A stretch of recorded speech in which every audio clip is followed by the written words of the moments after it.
don't know if you report if you run. I can't see text. That's unfortunate. I was going to give her that iPhone. Eventually. I haven't gotten rid of any of our like baby equipment. We had issue there. I get rid of it. We're gonna have to go buy new stuff. Yeah. Right. But that was. I was, So we're sure. We had like. There's been anatomy. So I'm not getting rid of anything.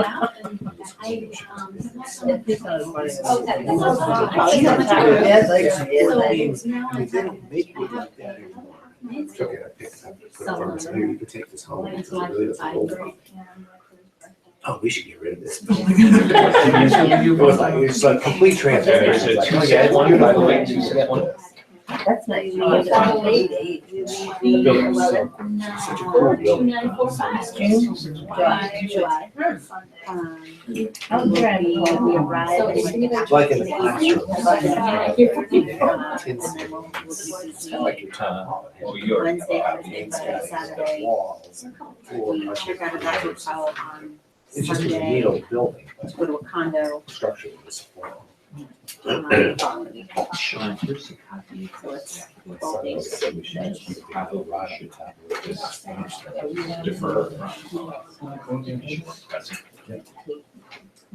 July. And we'll be there for 6 hours. Yeah, so about the same time. There are a couple. We leave the 23rd, and they're the 11th. Yeah. But we don't leave, we fly at 2 p.m. Okay. Like I don't wanna fight with them anymore. They don't know we're going. We'll be different. They're just like, we're going to Disney tomorrow. We're gonna get there. They don't know. And I don't want, I'm trying for them to not leave until we get to Orlando and the Disney bus picks us up. Yeah, that's my plan. I mean, it doesn't happen. We're trying to get some of that, and then the Disney transportation. Yeah. Really?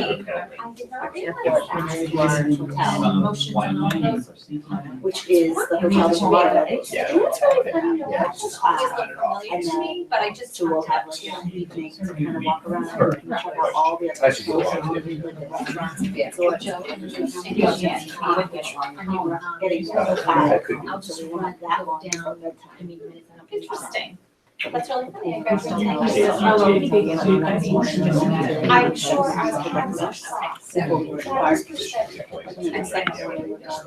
But to the park to have breakfast. And you can figure out where your house, I mean, I understand. Not that it's you know what I mean? It could also be. It's such an interesting thing. Yeah. It's a nice So it's all yours. I haven't been. I've done margin trip to that, but. But it was like a. Like this digital. I think that was 2 years in dorms and I went. I want to go on this ride. And then you show up with your. Okay, I'm going to call this meeting to order at 7:02 p.m. Could you please rise for the Pledge of Allegiance? I pledge allegiance to the flag of the United States of America and to the republic for which it stands, one nation, under God, indivisible, with liberty and justice for all.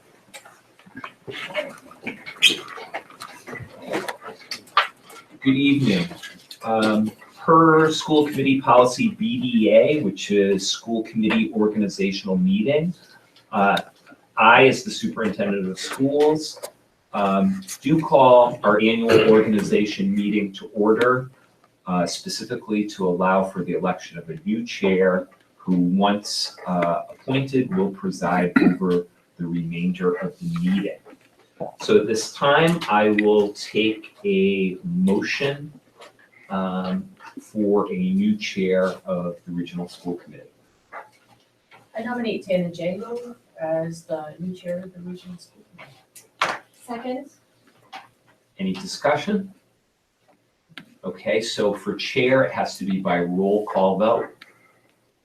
Diane Duncan, aye. Sean Nicholson, aye. Anna Django, aye. Lee Martin, aye. Dorothy Scallon, Congratulations. Congratulations, Madam Chair. You have the gavel. So now we'll take a motion for the vice chair. I make a motion to nominate Lee Martin for vice chair of the high school committee. Second? We'll take a roll call vote. Diane Duncan, aye. Sean Nicholson, aye. Anna Django, aye. Lee Martin, aye. Dorothy Scallon,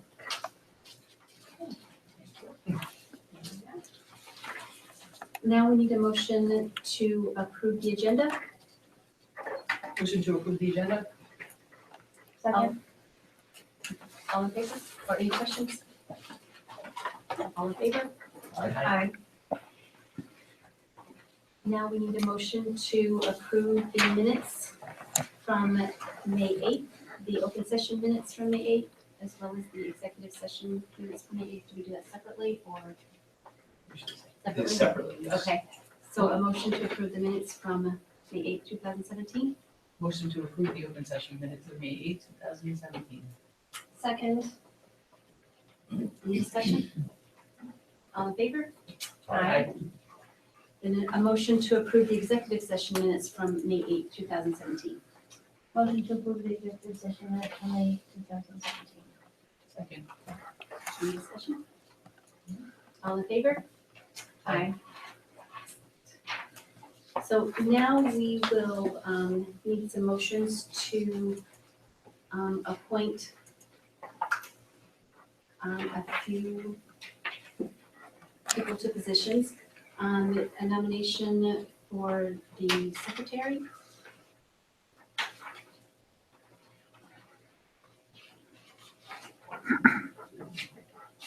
I nominate Diane Duncan as the secretary. Silence gets you nowhere. I don't hear a second. Second. I I won't let that pass. Okay. All in favor? Or Should question? we do roll call or regular? Regular, just a regular standard vote. All in favor? Aye. Now we need a motion for the tax library trustee. Are you still interested? would appreciate being able to continue my work with the Taft Library trustees. I nominate Lee Martin for Taft Library trustees. Second.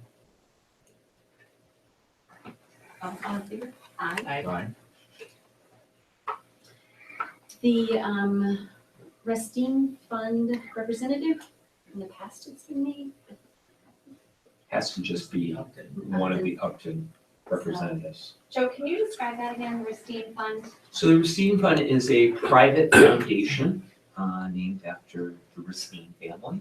And they basically provide, based upon the Racine estate interest, funding to various projects that affect Upton.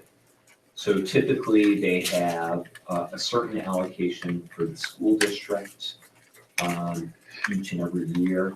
They have, how many meetings? Maybe one, possibly 2 meetings per year. Kind of review the finances, but usually there is direct communication from the foundation to Jay's office with regard to letting them know what's out there.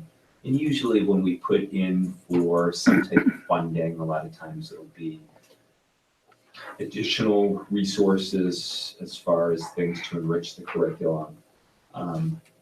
There's an approval process through the Upton Board of Selectmen. Thank you. For example, and not to go on, but I think we talked about earlier in the school year, having mobile laptop carts for the elementary schools. That money came from the Racine Fund. Oh, okay.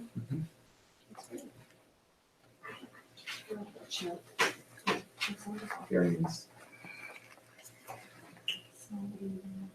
You could nominate Phil. Yeah. Give him something to do. He's not here. All right, so I nominate Phil Desutter. Okay. My receipt fund. Who seconded that? Or if you did? I want to make sure I have that one right. Oh, you're not here. I know, I haven't. Exactly. All in favor? Aye.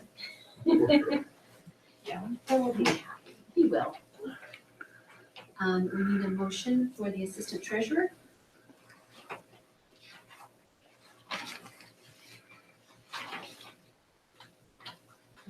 So, I'm gonna check my notes.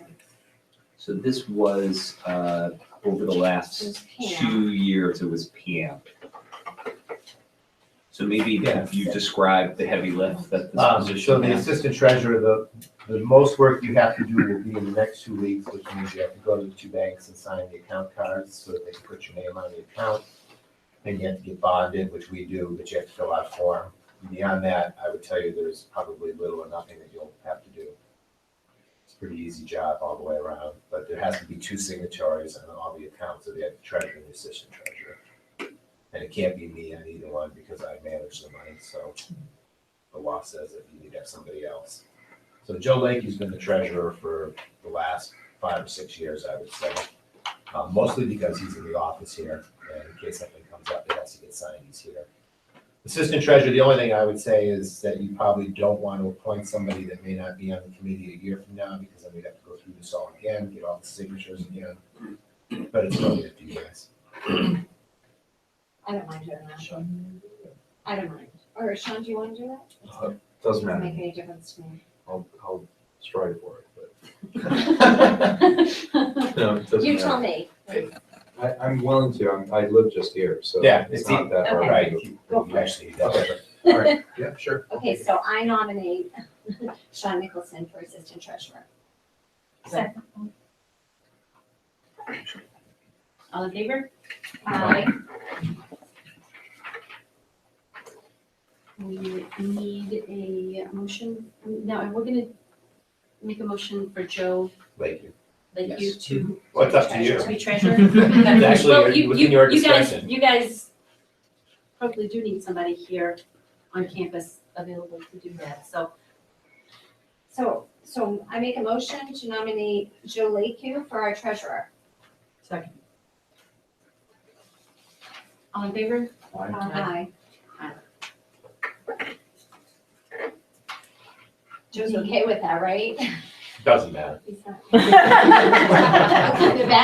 one of those that's not here. Yeah, no, he's okay with it. He's okay. He's fine with Yes. that, okay. Make a motion for the clerk to the school committee. I make a motion to nominate Kelly McElrath. Am I saying that right, Kelly? Yep. As our school committee clerk. Second. All in favor? Aye. Thank you, Kelly. My pleasure. Make a motion for the Blackstone Valley Educational Consortium. I make a motion to nominate Joe Marischuk for the Blackstone Valley Educational Consortium representative. All in favor? Aye. Now we're on to the election of school council subcommittees and budget. So this, it's pretty simple math here. Yep. For each of these, we have a total of 4 subcommittees. Each subcommittee has 3 people, so last time I checked, 4 times 3 is 12. There are 6 of you. 12 divided by 6 is 2. So all of you should be on 2 subcommittees for it to be clearly equitable. So sort it out amongst yourselves. Are we going to use the, Yeah, it's in the background notes. So I pulled together just like a quick, using your Survey Monkey or whatever that It was just a Google form. Google form. So I just kind of threw them together based on that, so budget would be, well, I didn't have Dorothy, I didn't have your input, so, you know, if you're not comfortable with any of this, just speak up. Budget, Phil, Tana, Diane, policy, Dorothy, Lee, Tana, negotiations, Tana, Sean, and Phil, superintendent evaluation, Lee, Diane, and Sean, and then, I'm asking about this, Sean, but, Golden Apple, well, we had a discussion. Yeah, that's really ad hoc. Yeah, That's, yeah, that's a survey too, so don't worry about okay, it. okay. Perfect. Does everyone feel okay with that? Okay. So do we make, how do we do this, Joe? Do we make a motion? I would make a motion Individual? for each subcommittee, just the Okay, three so we- people that'll serve on that subcommittee. Okay, The budget was, so I'll make a motion. So I make a motion to appoint for the budget subcommittee, Phil Desato, Tana Django, and Diane Duncan.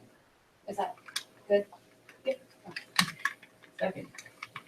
All in favor? Aye. Aye. Okay. I make a motion to nominate for the school committee policy subcommittee, Dorothy Scally, Lee Martin, and Tana Django. Second. All in favor? Aye. I make a motion to nominate for the school committee negotiation subcommittee, Tana Django, Sean Nicholson, and Phil Desatter. All in favor? I don't know if we got a second. Sorry, I'll second. All in favor? Aye. And I make a motion to nominate for the school committee superintendent evaluation committee, subcommittee, Lee Martin, Diane Duncan, and Sean Nicholson. All in favor? Aye. Aye.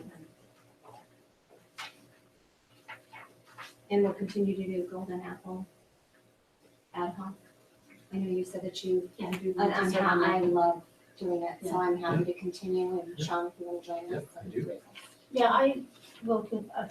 I always feel like the more the better, you know, so we get everyone in there.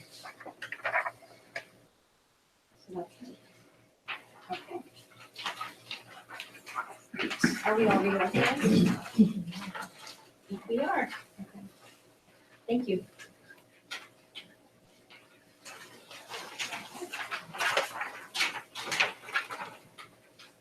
Next on the agenda is community comments.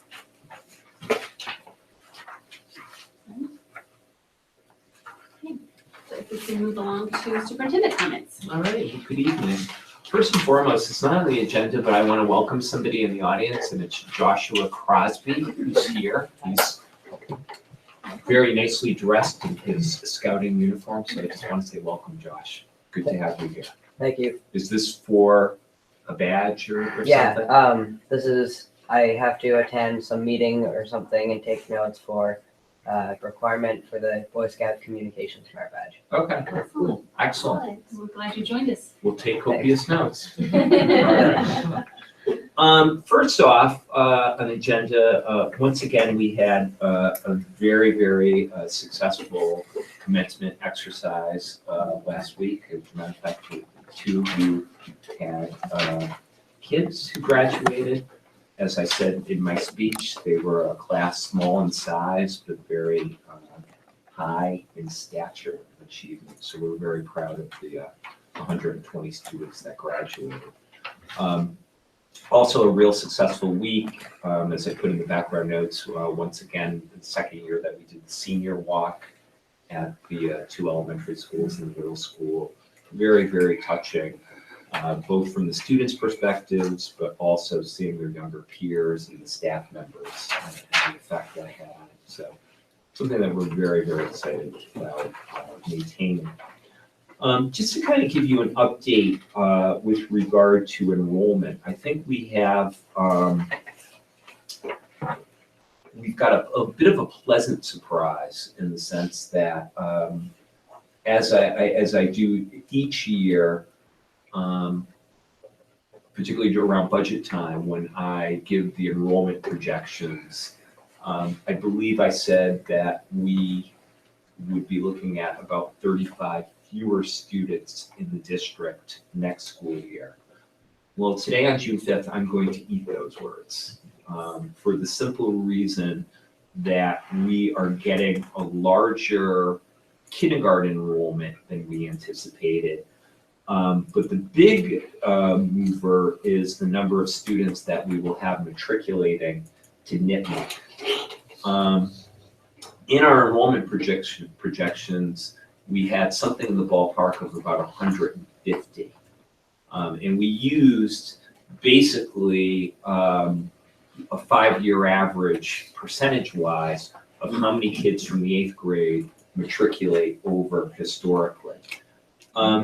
This year, we've got 198 current 8th graders, and right now we've got 166 of those 198 coming over. So we've typically been more in the ballpark of around 140. So that's a shift of about 26 kids. So right now that freshman class of 166 doesn't include a single choice student.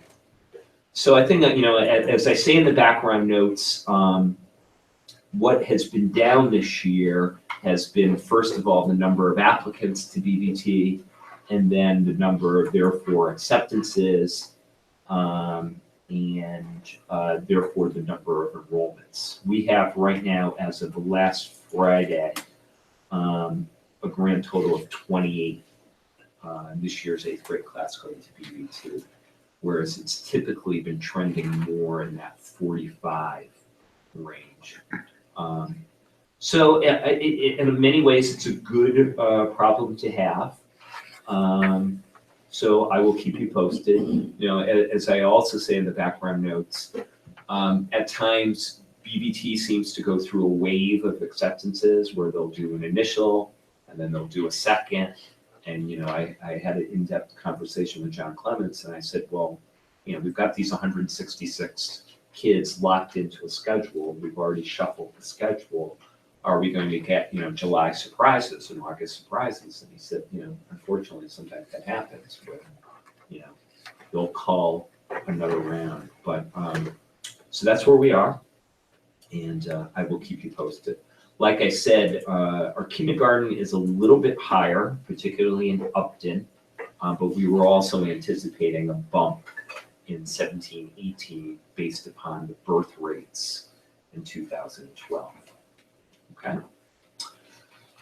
Second piece is just a reminder, the K-12 Insight Survey, which we administered last June to all students at MISCO and the high school, all staff, and all of our parents. We are once again going to administer it.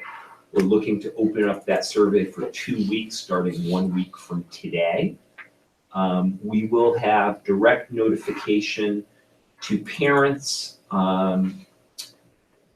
going out this week, and then they administer everything. So the link goes directly from K-12 Insight to all of the stakeholders. We don't control it in any way, but we will send out the notice that please look for this.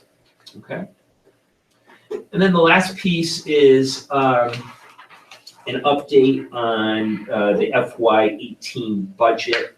I included in your packet the latest cherry sheet based upon the Senate budget.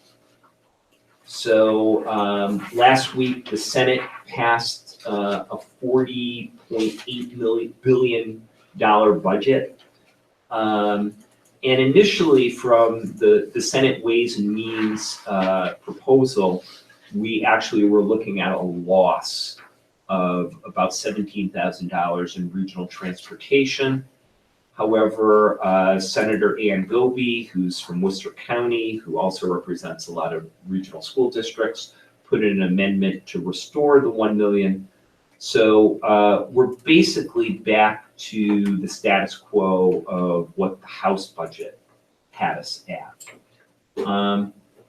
needless to say, it is a little bit disappointing as far as what we're looking at as far as state aid, as the net increase in Chapter 70 funding. We're in the category of the absolute minimum of $30 additional per student, which translates to about $45,000. And a lot of this, you know, in speaking to our two senators, both Senator Fatman and Senator Moore, really is directly tied to looking at the benchmarks in tax revenue, where at the last benchmark point, the state was down about $450 million in FY17 revenue. So they're not about to put themselves out there.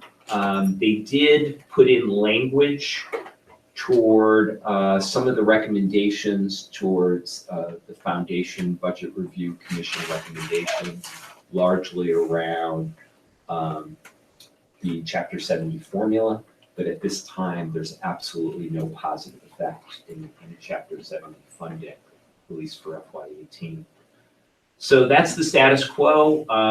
It now goes off to conference committee. They'll be working on that over the next month, and typically the FY18 budget usually is finalized in that ballpark of around July 15th, within a couple of weeks after the start of the fiscal year. So the recommendations from the review commission, does that take the form of an amendment to the Chapter 70? Is that how that works? Yeah, what it was is it was actually a budget amendment. And the verbiage that you see in there that was voted on by the Senate does go into effect incrementally, as far as, you know, it really gets into the weeds as far as what are the exact amounts that go into things like elementary enrollment, full day K enrollment. But right now, it actually hasn't been implemented because it hasn't gone through conference committee. Yeah, okay. But the standard response that I've gotten is, okay, it's great to have that language, but right now, the money's just not there, unfortunately. And that's my report. Thank you. We'll move on to subcommittee updates. Go from Apple Board Subcommittee.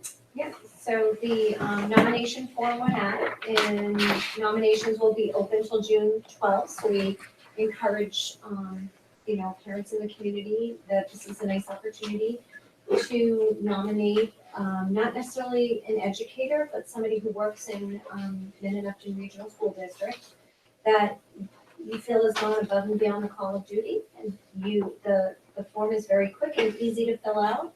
And we'll be accepting nominations until June 12th. And it will transpire very quickly from the time that we close nominations to the point where we're gonna be, you know, awarding the Golden Apple on the 19th. So we should probably set a date to, for, I don't know who's interested in serving this time around, but I don't know if anybody has actually, I'm gonna pull up my calendar real quick. The 13th available, that would work for anybody? Tuesday the 13th? For reviewing the nominations. Yeah, for going through all of the nominations, it's kind of quick, and if we need to go a little further out, we could do. What time are you thinking of beginning? I'm totally flexible. Yeah. I think It the really 13th is depends good. on when people could meet. Yeah, 13th is good. 13th would work for you. It depends on the time. Well, let's go later. Or Later I could do, So or, you know, I you- couldn't do, it would have to be after 5 o'clock. Oh, Oh, geez, yeah. Yeah, I'm flexible. alright, so why don't we do, so that's the 13th. That works for me. You too, Dorothy? That's good. Alright, so why don't we wanna do 6:30, 7 o'clock? 6:30. Alright, let's go with 6:30. Here. at- Is that okay, Joe, if we use this room? It's perfectly fine. Okay. Okay, so Tuesday, June 13th at 6:30 in this location. Okay, perfect.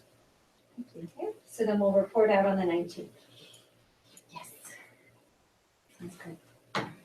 Actually, the reward. I was gonna say, Award. report and award. Give our, yeah.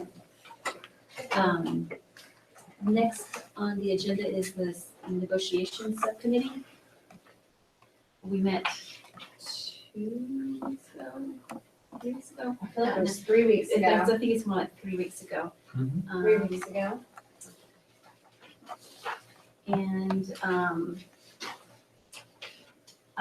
the meeting was relatively short. We have another meeting tomorrow at 5 o'clock, the teachers union.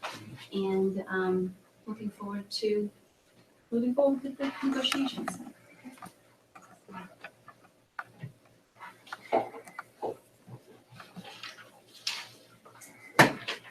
On to the old business, a follow-up on the kindergarten recess.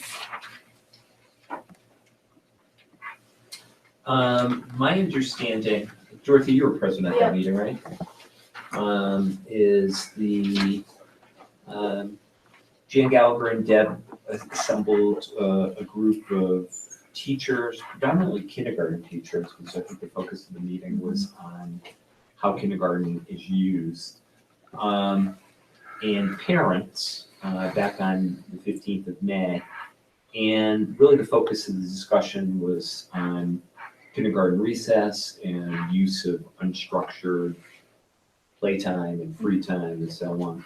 And it's my understanding the consensus of the group was to kind of ensure greater consistency between Clough and Memorial, and specifically looking at that last half hour of the day, 2:30 to 3 o'clock. I had the opportunity to touch base with a couple kindergarten teachers, and their feeling was that it was wise to have consistency, particularly at the tail end of the day, because the little guys, I think the expression I heard was are shot. So anything that I'm missing, or as far as? No, I mean, it was pretty much that, and I mean, I think both schools were doing similar things, just in different formats. And so keeping it consistent, I think, will be helpful. Is there discussion about meeting again?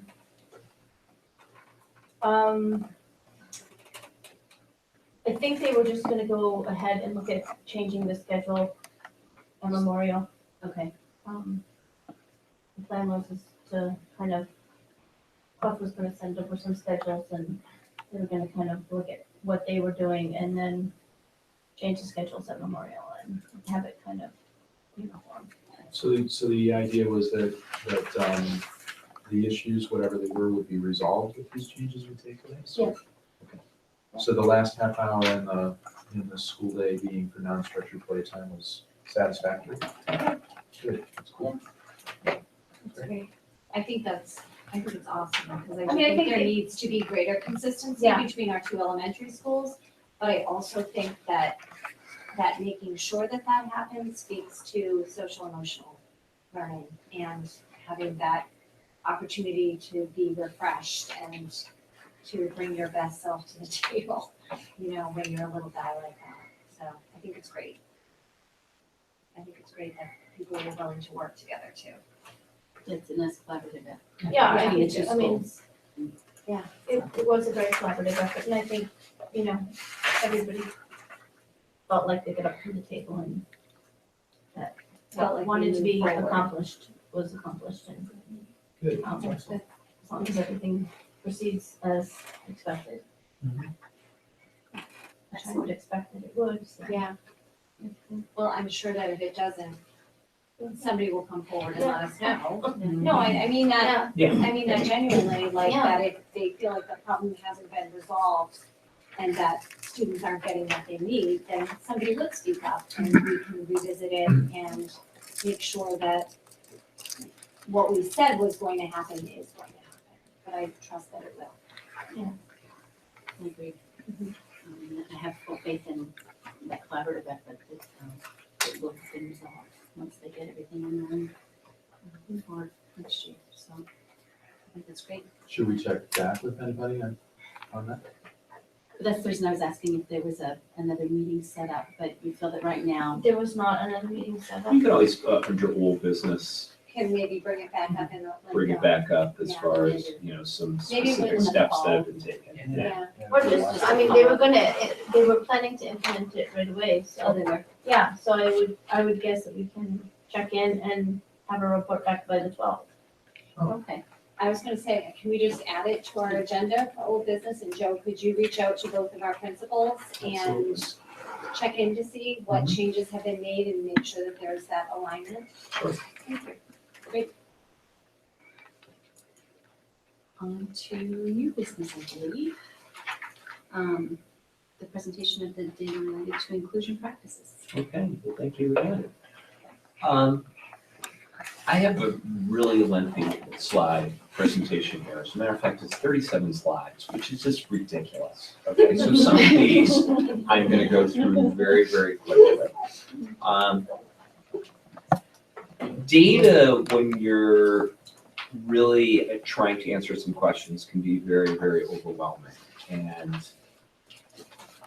what I'm gonna get into in this presentation kind of speaks to decisions that have been made to look at data in different ways. Each November, myself and Maureen and the principals talk about MCAS data. And we generally try to give you the, 5-mile-high view of this. This digs a little bit deeper, and this is really disaggregating into how are we doing with regard to inclusion practices, and are inclusion practices really making a difference a la student performance? Okay. So what's the rationale for doing this? Well, keep in mind, one of the major strategic initiatives within our districts, within our 5-year strategic plan, has been around inclusion practices. We've also made significant investments since the 13-14 school year in staffing and professional development, particularly at the elementary and the middle levels. And the co-teaching model has been established, and it really started in grades 3 and 4, particularly in 13-14 school year. That's when some of the first investments were made. And some of our expansions have occurred, particularly since the override, looking at the lower elementary grades 1 and 2, and then grade 5 at the middle school. So I think it's really kind of important that we're very explicit about why are we doing this. So I put there really kind of something known as a theory of action, which is simply an if-then type statement, that basically our assumption is if we provide students with disabilities with high quality instruction within the regular classroom setting, using a model where you've got a classroom teacher and a special educator co-teaching, then achievement and growth of students with disabilities will increase. But the second piece is all students, not just students with disabilities, will also benefit from this type of model. Okay, reasonable theory of action, okay?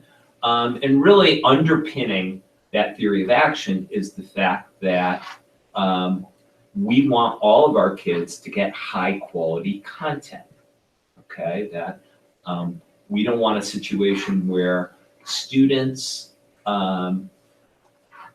yes, are getting specialized instruction, but the content might be different than the content that's in the regular classroom setting. So over the last, I want to say at least 3 or 4 months, our district leadership team has kind of been doing a data dig as far as looking at multiple sources of data to ascertain what's happening with regard to inclusion. So we made a strategic decision in doing a disaggregation to look at two grades, grades 3 and 4 across the district during 2 academic years, last year and the year before. Okay, there was kind of a consensus of we could look at 13, 14, but that was almost in essence like a pilot year. Okay. So what we first looked at was MCAS, as far as looking at ELA and math data and disaggregating it down by individual classrooms, okay? And in the case, looking at overall performance, how many kids were proficient, and then also looking in grade 4 at growth using SGP or student growth percentile. Then we also looked at a benchmark assessment that we give all of our kids, known as the Scholastic Reading Inventory, or the SRI, which has overall performance, but also growth. And then we also looked at student attendance, okay? We wanted to, in the beginning of this dig, to also look at disciplinary data, but at the elementary level, disciplinary data is, for the most part, paper, okay? There really is nothing electronic that's easy to, unless you want to go through Jan Gallagher's notebooks with a bunch of things stuffed in. It really wasn't very reliable data. It would have been way, way too cumbersome. But the assumption is, again, going back to the theory of action, that kids in a co-teaching type situation should feel well supported, therefore is indicated in positive outcomes as far as improved attendance, lower disciplinary infractions, and again, higher achievement and higher growth. So just as level set, so when did the inclusion program take place? Really, and these two target grades for the very first time in 13, 14. Okay, so 13, 14, the year before the data was pulled. Correct. All right, so there's a possibility that obviously you could have had huge MCAS scores before the program came in, so we don't really have a normalization. So you're bringing, maybe it's slide number 34. You're bringing up a great point. I think there's some, and you'll see some very, very positive trends here, but the really challenging piece here is there are a ton of variables. Yes. Like, let me just throw one at you. In one of those years, the elementary grades changed their literacy series. And the year after, they changed their math series. Yeah. Then you get into issues with, do you have a team that's cohesive, that stayed in place, or did somebody leave? Or did somebody go out half the year on maternity leave? So there's a lot of different variables. Yeah. However, there's also some very positive trends. So just kind of looking at, I think it's important to lay out our demographics. So we've kind of been trending toward something in the ballpark between 15, 16% of our students district-wide have disabilities. Generally, as you progress through the grades, the numbers become higher because that's when students are diagnosed, usually a lot of times in those later elementary, early middle school grades. So you see the numbers there for the 2 years, grades 3 and 4. So the column, number of total students with disabilities, and then number of students with disabilities that are in an inclusion setting. Okay, so keep in mind, not all of our students are in an inclusion classroom. You might have some students who have some very significant disabilities that are in a pull-out, substantially separate classroom. You might have some students that have an IEP, but it's just for speech language services, or maybe OTPT, that they're not in an inclusion classroom. So I think that's something also careful to watch. So the first piece of data, before I get ahead of myself, as far as the service delivery in an inclusion setting, generally it's one special educator splitting time in a couple grade 3 and grade 4 classrooms, okay? Usually what will happen is that special educator will be co-teaching or using some type of flexible grouping within the classroom setting. Oftentimes, there's also additional support where if it's a real intensive project, it'll kind of be all hands on deck. It's not uncommon to go into inclusion classroom and you'll see 3 or 4 small groups where you'll have a classroom teacher, a special educator, you'll have a paraprofessional, maybe a Title I or an academic tutor, and kids are constantly circulating. So it's very much a dynamic type atmosphere. Joe, can you go back a slide? I just have a quick question to ask you. So under grade 3, 2014-15, you've got 32 students with That's disabilities. district-wide. District-wide in grade 3, and only 17 are in inclusion classrooms. And you said that some of them are just speech and language. Are some of those kids on an IEP, but they're just not in an inclusion classroom? Or did you purposely try to put kids who could benefit from these services into an inclusion classroom? Because not every 3rd grade classroom has inclusion. Correct. So we're only serving like half That year. that particular year. So that means that some of these kids who could be in an inclusion classroom are not, just because we didn't have it spread out across all. I think the answer to your question is a little bit complex in the sense that if you look at those kids in grade 3, and then you look what happened to them next year as 4th graders, 5 additional were in classrooms, were in inclusion classrooms. So I think that's a staffing issue, okay, in the sense that there was an increase in staffing because the summer of 15 is when the override passed. Yep. Okay. And then also some of it might be how many kids were in the language-based classroom, which is a pull-out classroom, and so on.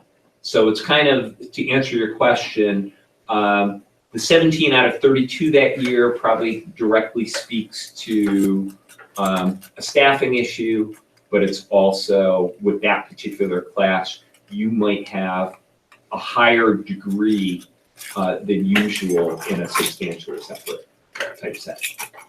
Okay. And also to add, so that was a year right after kind of our pilot year, that 13-14 year. So it took some time to get kids out of the pullout from ELA math and into inclusion setting. So that might be why there's some of the tape. Okay. Thank you.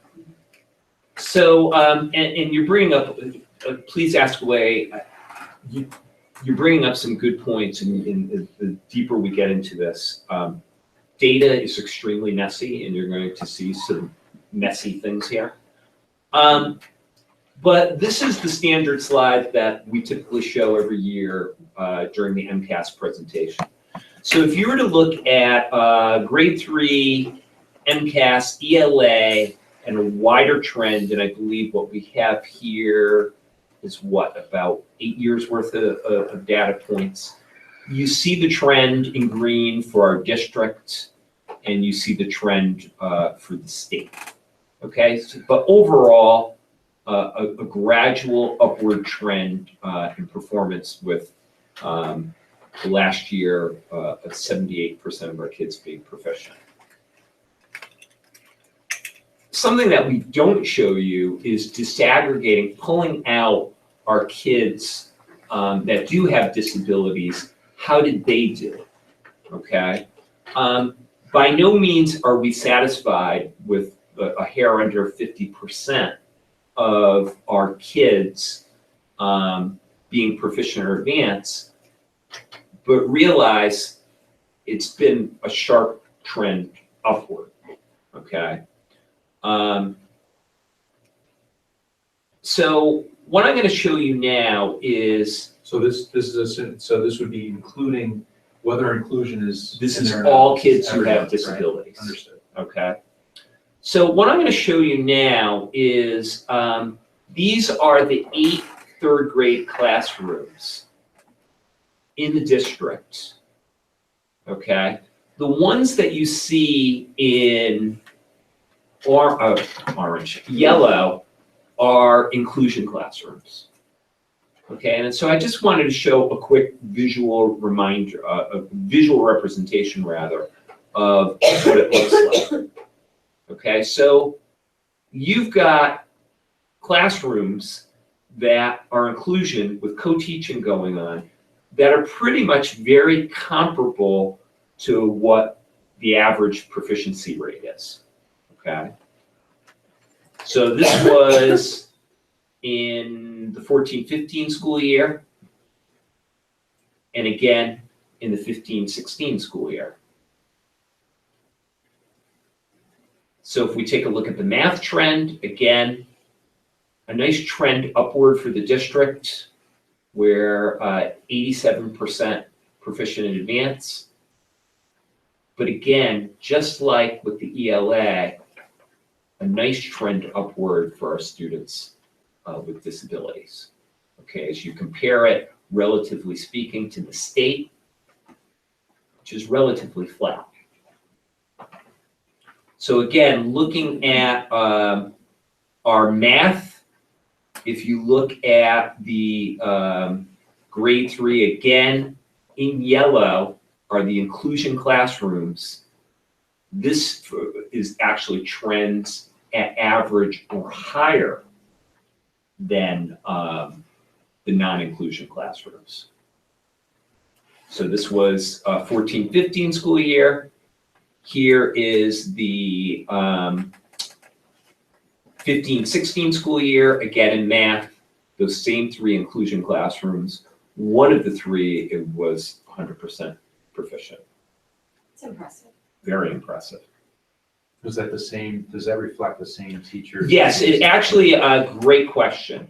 What I did is I made these match up.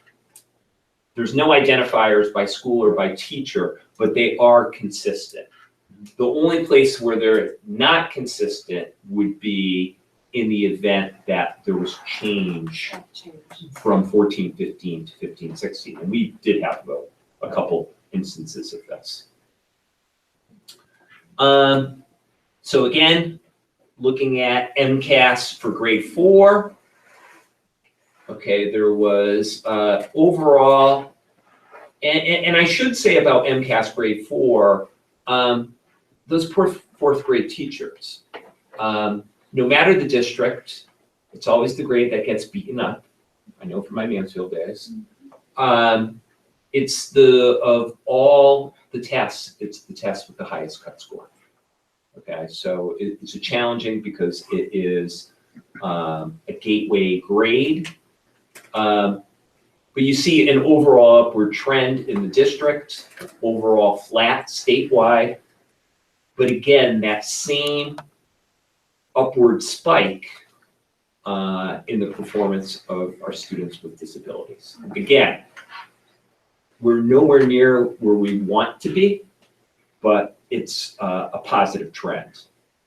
So if we take a look at how we've done as far as ELA, again, 3 different classrooms, but they are, again, in yellow. Those are the inclusion classrooms. And what I've put off to the right are the student growth percentiles, SGP. Anything that is higher than 60 is generally considered to be high growth. So you can see where we are. As a matter of fact, if you look at classroom H, has one of the higher SGPs at 71.0. So again, if we look at spring of 16, this generally trends around average or lower than average as far as performance, as far as percent proficient. And then looking at the math piece, Again, a general trend upwards versus a flat performance from the state. And an upward trend with regard to how our students with disabilities are doing. I did notice in tracking this, there's actually a couple data points there where we were lower than the state average as far as how students with IEPs were doing. So again, if you look at grade 4 by classroom, below the average on a district in 14-15, and then a slight trend upward in grade 4 in 15-16. So generally speaking, in looking at this, like I said, it's a clear increased proficiency rate in the past 3 years as far as performance in students with disabilities. Our grade 3 inclusion classrooms very much show proficiency rates equal or greater than the non-inclusion classrooms, whereas grade 4 is equal or lower. However, the SGP showed some significant improvement this past school year. It's hard to know I don't know if you could dive into the exact disability types in each grade level, but did you guys look at specific learning versus, more significant, or you just looked broadly? Yeah, that's another layer to dig down, and I can show you some of the ways that we actually dug into this data, and sometimes, and particularly, we'll show the SRI. You're talking about taking, CSV Excel files and going through kid by kid, highlighting kids and so on. It can be pretty laborious, but that is a great suggestion. So this I'll go through very, very quickly. So this is the attendance data for grade 3. As you can see, we have absolutely horrible attendance rates in the Mendon-Upton Regional School District. My God, it's horrible. But same type thing, we highlighted the inclusion classrooms in yellow. And you can generally see it's a range anywhere between 95 to about 97% is the annual attendance rate. I'm going to go through these really quickly because, to be 100% honest, it's a big nothing burger. So there really is no statistically significant. One thing that we did notice is there was better attendance in 15-16 versus 14-15. If you recall, 14-15 was the winter from hell, and attendance across the board was slightly worse. So then the third piece is a benchmark assessment. We give all of our kiddos in grades 1 through 4 3 times annually, known as the Scholastic Reading Inventory.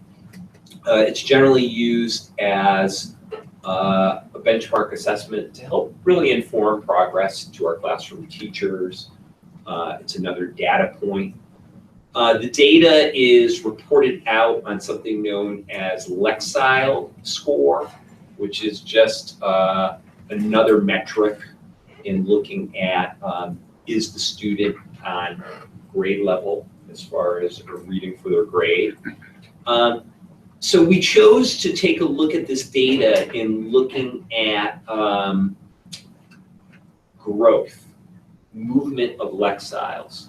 Because keep in mind, in grades 3 and 4, you've got a pretty dramatic range where you've got some kids, starting the 3rd grade, reading on a 1st grade reading level, and then you've got kids in the 4th grade already reading on a high school reading level. So there's a whole continuum. So it's kind of looking at some of the overall change in Lexile. So kind of the 5,000 foot view, looking at this, we broke down at looking at students with disabilities strictly in an inclusion setting, and then versus all students.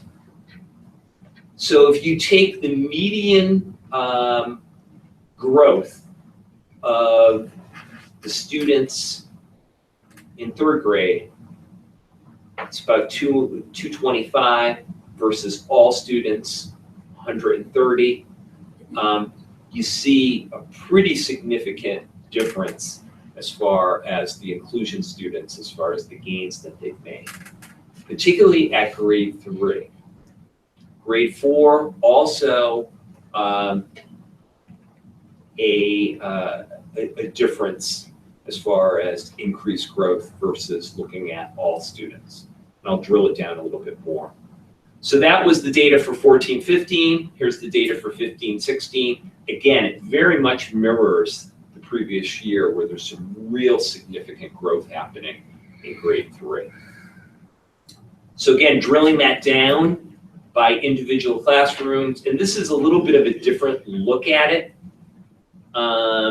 as far as taking a look at what was the median Lexile in the fall versus the median Lexile in the spring, and then what was the difference in change.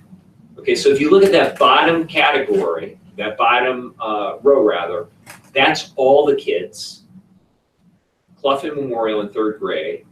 So you see what the change is. And then again, highlighted are the 3 classrooms that are inclusion classrooms for grade 3. And that was the first year. The first year that we looked at. That you're gathering. Okay, so you can see 2 out of the 3 inclusion classrooms have a gain that's larger than the overall median for all 180 something kids that were third graders that year. So again, looking at grade 4, you have 1 inclusion classroom that's pretty close to the average, 1 that's markedly higher than the median. This is in 15-16. And then looking at grade 4 data, you've got 2 that are clustered right around the average. And then last school year, 1 of the inclusion classrooms was the absolute highest as far as gains, and then 1 was right behind it. So pretty dramatic, 168, 160 as far as Lexile gains versus the overall median of 115. Okay. So again, to kind of recap with regard to SRI, third grade showed some real significant growth as compared to all students. Most of your third and fourth grade inclusion classrooms were either around or above the average, and like I just said, 15-16 showed a very significant improvement for fourth grade inclusion classrooms. So to kind of to summarize all of this, and like I said it before, there's a lot of variables here. You know, I talked about, in 2 consecutive years, we had a shift in our literacy series and then a shift in our math series. That really changes a lot of things. I don't think it's a surprise. I think there could be a lot of things as far as looking at the differences between the third grade data and the fourth grade data. The third grade team has been very consistent, works very well as a cohesive team, and there's been, in the third grade, fewer changes in personnel than there's been in the fourth grade, particularly in one of the buildings. But like I said, there's also been lapses just in these 2-year data set to things like maternity leaves, illnesses, and so on. But I think the bottom line is we've got some initial trends that are very, very positive. I think the deeper we got into this as a team, I think you start to ask more questions. To me, one of the first questions I ask is, well, what can we do longitudinally? I'd be excited to take a look at the 14, 15 third graders, last year's fourth graders. Now, what did they do this year as fifth graders? To kind of follow one cohort of kids. There's a bunch of different ways. I didn't even get into the SMI data, which is a little bit messier than some of our SRI data. But I think there's a lot of positive trends. And like Dennis said earlier, we're still learning, just like the kids. We're still learning what are the best possible structures, what are the best practices to work with kids. But again, I think we've got some positive data trends here. I think it's well worth the effort and the change in getting kids back into the inclusion versus the pull-out, because they've got such a much more rich exposure, because you've got double the amount of kids to be exposed to the language content, just the higher level thinking and things like that within the classroom. The third grade bump, the third grade, just in the quick look through, did the third grade each year tend to, for the 14, 15, and 15, 16, they tend to do a little bit higher than the fourth grade? Yes. And I wonder if it's just because that, but that was the first year that everyone was included in this model, correct? I would say Beyond the 14, pilot, they did the pilot Yeah. year, but was that one classroom or was that 3 classrooms? that was one. Yeah, so that makes a huge difference. That's just, I love the use of data and trying to drill down on trying to focus on specific cause and effect that you're trying to establish. And the fact that it suggests next steps means that you probably did do a pretty good analysis. So I think one of the things that we've discussed as a leadership team is the conundrum being, okay, so say you have a team that is a well-oiled machine, where you've got a certain third grade teacher and a certain special educator that they're very tight, they work well with each other, they plan with each other, and so on.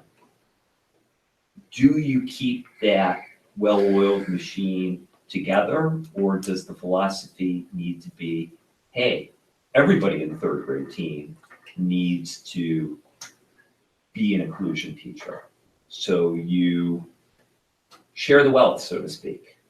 I think that's something that in working with over the last 3 or 4 years, the consultant Donna Simone, her philosophy would be, we've got to give PD to all teachers. Everybody needs to learn how to be a team teacher. This isn't just for one person. Well, But when also- you could go through this very carefully and realize I took the SRI and the MCAS data and the classrooms are consistent, okay? There's some classrooms where there's just amazing things happening and it's borne out by data. Yeah.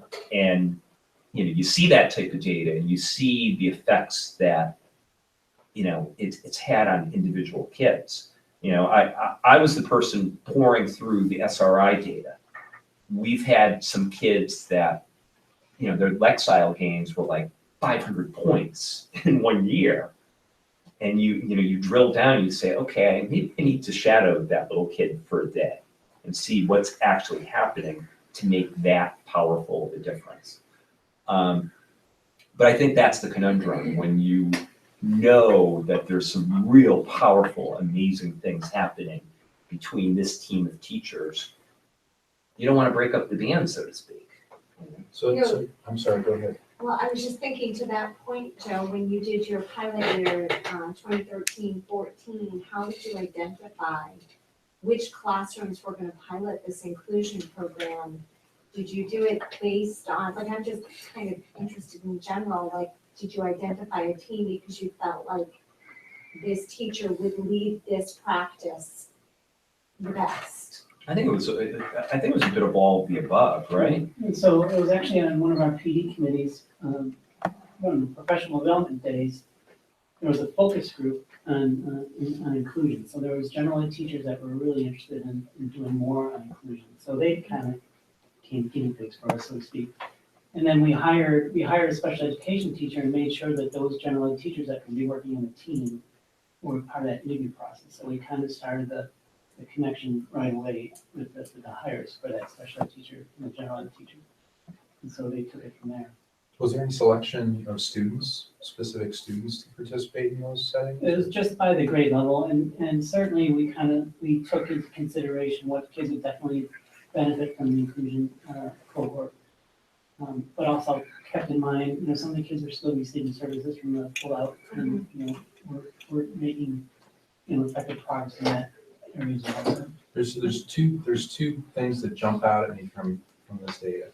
One is that the impact on the, what's the term for non-SWD students?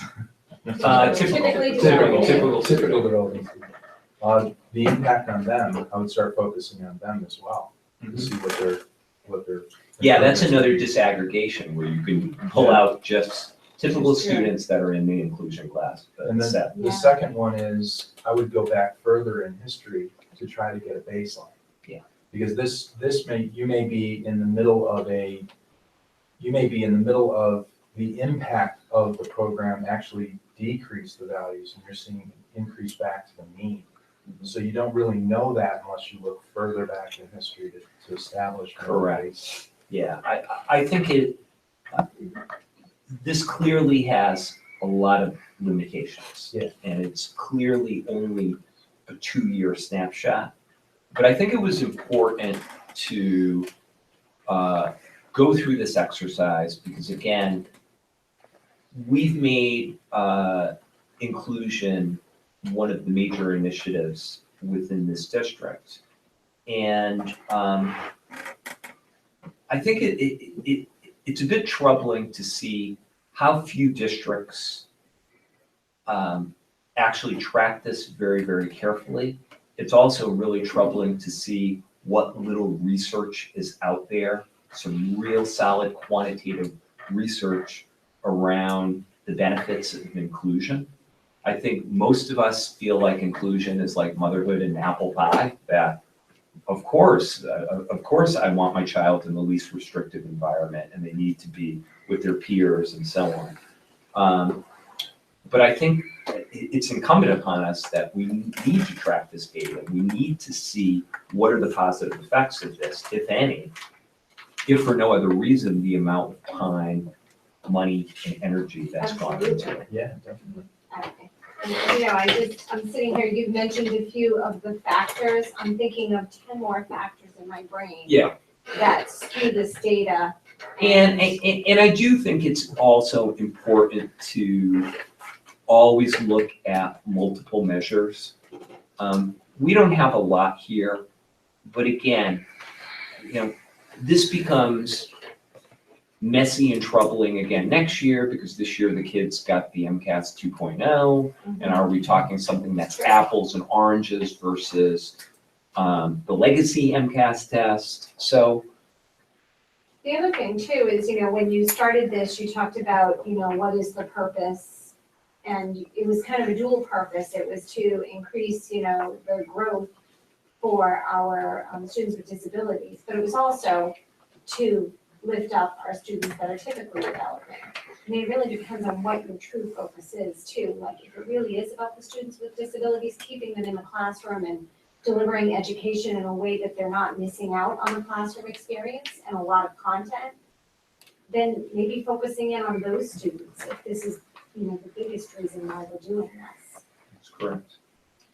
Did you share this data with the classroom teachers? Have not done that yet, but I plan on doing so. That should make them feel And, really and, good. and actually, and there's one layer that I didn't have enough time to add another 10 slides, is the whole SMI piece. There's a lot of the SMI piece particularly tracks back to some of the significant gains that we've made in math and MCAS. So there is a fairly good correlation.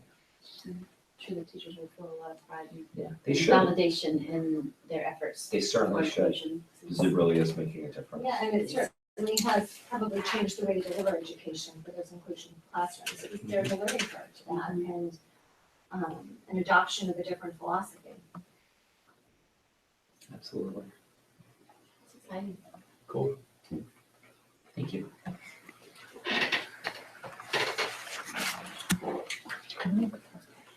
And then the approval of the Mendon engineering field trip.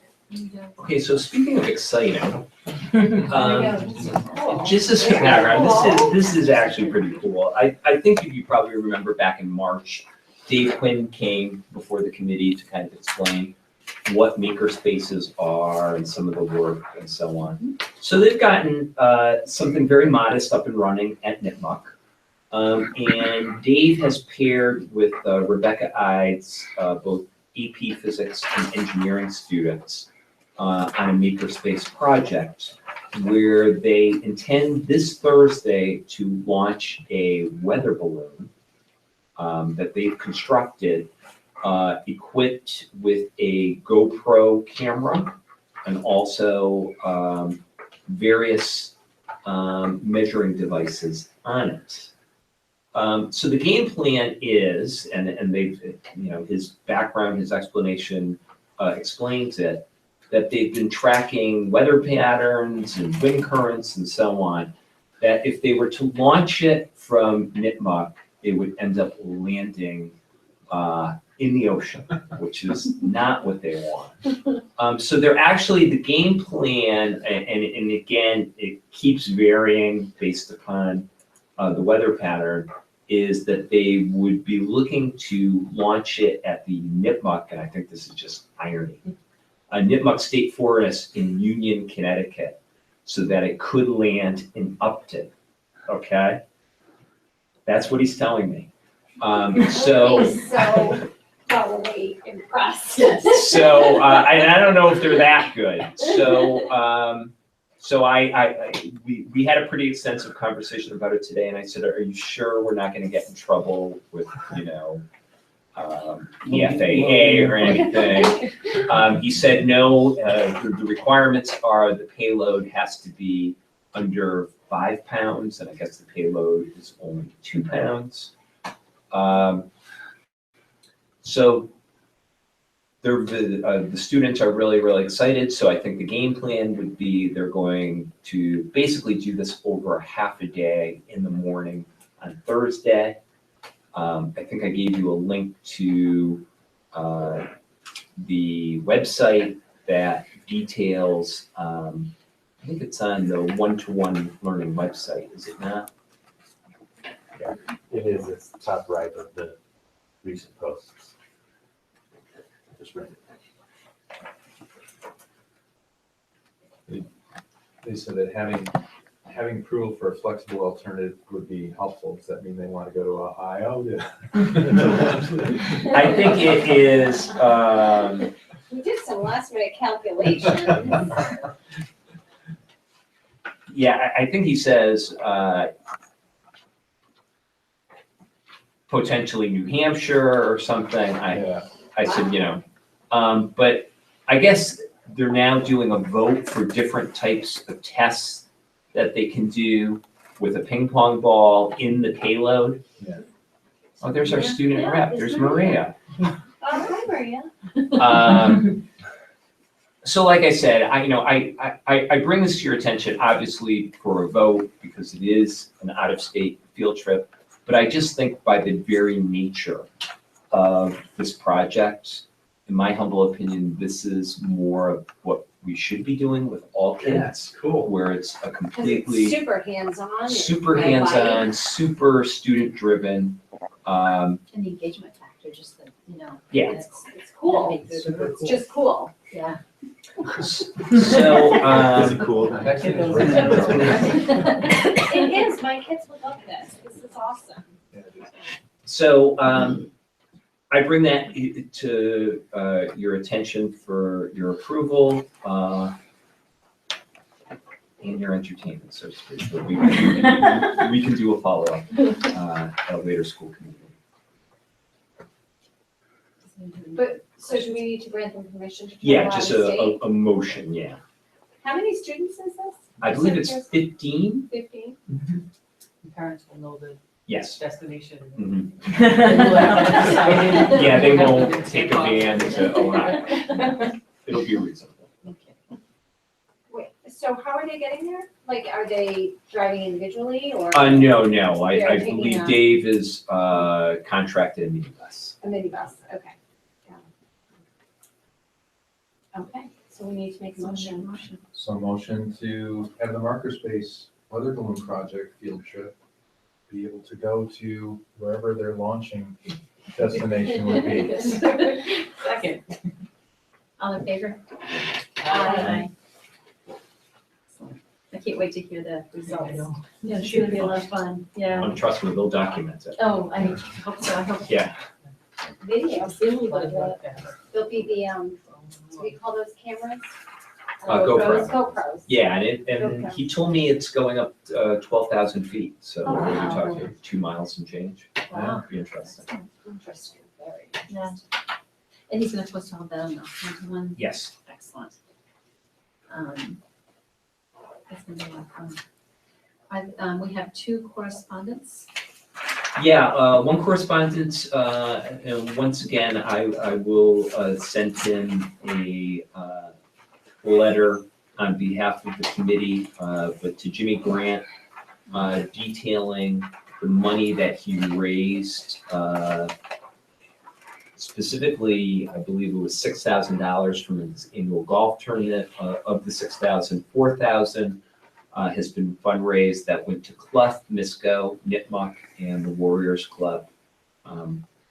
Once again, we greatly appreciate Jimmy's work on behalf of our kids. Just think it's outstanding. And then the second correspondence that you have is something that came to all superintendents from the Massachusetts Medical Society, and it's urging that the district adopt policy that requires all schools to maintain a supply of EpiPens. And they're recommending that you keep 2 generic EpiPens in addition to whatever pens the students bring in. Keep in mind, as I say in the background notes, both the Massachusetts Association of School Committees and MASS are against adopting formal policy, just for the simple reason of cost implications moving forward. I did speak with our school nurses. We do stock on an annual basis 1 EpiPen. That's budgeted each year. CVS in Milford does offer our schools at about a 50% reduction of the generic EpiPen. So we do get that every year, and it's replaced on an annual basis. What's the cost of the EpiPen for this school district? I think the cost to them right now, to the school district, is in the ballpark of about $50.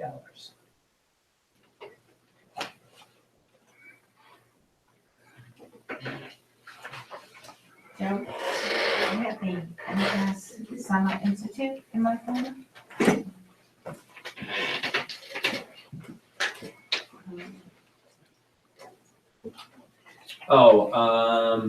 I believe, yeah, this is also just Some workshops. an advertisement for the School Committee Association of various workshops that they're having. on the 28th and the 29th of July. Somehow, there's a little bit of a disconnect if you look at this wonderful tropical picture. And it's being held at the Marriott Courtyard in Marlborough. Somehow, when I think of Marlborough, I don't think of It's so Palm young, Springs. like, I don't get it. That was Where are we going for school committee? Maybe it was at least done at the gate. Yeah. Marlboro. Are there any other matters not anticipated by the committee within 48 hours of the posted meeting? Future agenda items are the Golden Apple Award on June 20th and the one-to-one learning evaluation presentation on August 21st. The Golden Apple's actually on the 19th, right? Well, you told me the 19th earlier, but I don't know what the. I think Monday is the 19th. Yeah, it's 2 weeks from today. Why, is there Yes, something wrong on the yeah, agenda? it should say the 19th. 19th. 20th is a Tuesday. Okay. So we're going to make a motion to adjourn first Yeah, and then make a just, motion? the motion's right there. All right, I make a motion to roll call to executive session pursuant to NGL Chapter 30A, Section 21A, exemption number 3, to discuss strategy with respect to the successor agreement to the teachers' collective bargaining agreement, because doing so in open meeting would have a detrimental effect on the bargaining position of the committee. The committee will not return to open session.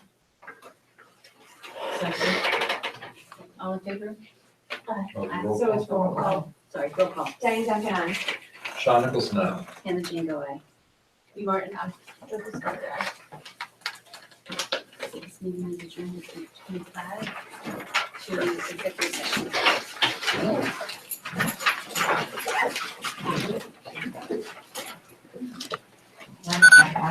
Back in. You did too, Jane.